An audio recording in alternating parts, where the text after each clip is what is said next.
Here we are back in the draft lab. This time we've got the defensive back 7. Now, the most controversial prospect probably in the entire draft, Manti Te'o. Notre Dame's not on this board. You don't see it anywhere. The number 1 player, though, for both of us, D. Milner out of Alabama at cornerback.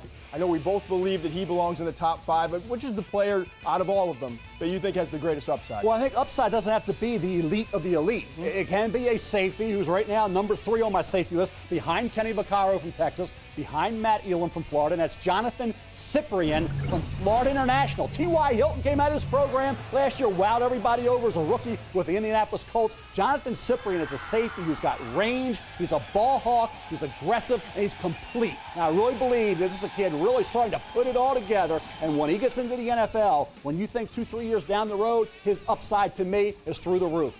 And he's one of many safeties we could see in the first couple rounds, maybe the deepest safety class in the last decade. A player that was a safety, Alec Ogletree from Georgia, is my greatest upside guy in terms of the defensive back 7. He's a middle linebacker now.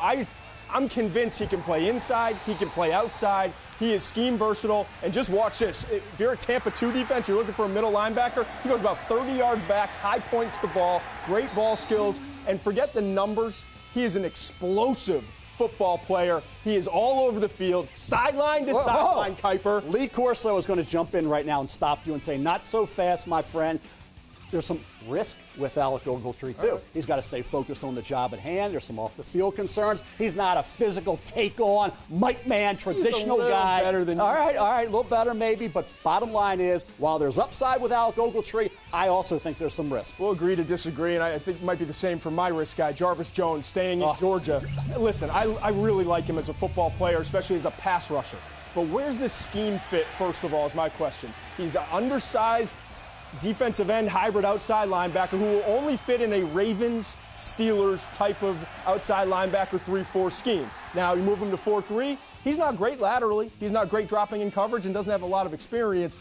And you have the spinal stenosis, questions about the medical. I think Jarvis Jones is a risk because you're probably going to have to spend a top 15 pick to get him. All right, wave me off, but how about the guy under the radar at this point? I'm going to go to Southeast Louisiana and a cornerback. There's a lot of cornerbacks going to come off the board. They always do, Todd, in the first 3 or 4 rounds because you don't need 2, 3, you need 4. And Robert Alford's a kid out of Southeast Louisiana.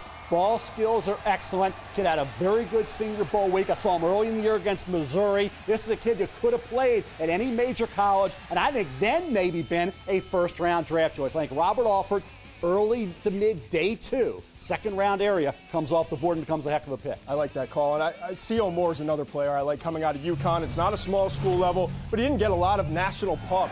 And Moore had 268 tackles the last 3 years. He also had 16 sacks, 18 pass breakups, 4 forced fumbles, 4 fumble recoveries. You get the point. The guy does it all in a league. Just like a little bit, Todd. You've got to get after the quarterback, and you got to be able to cover. C.O. Moore does a little bit of everything. This group is loaded. The defensive backs, the linebackers, guys who can rush, guys that can cover. I'm fired up to watch these defensive backs and linebackers come late April in the 2013 draft.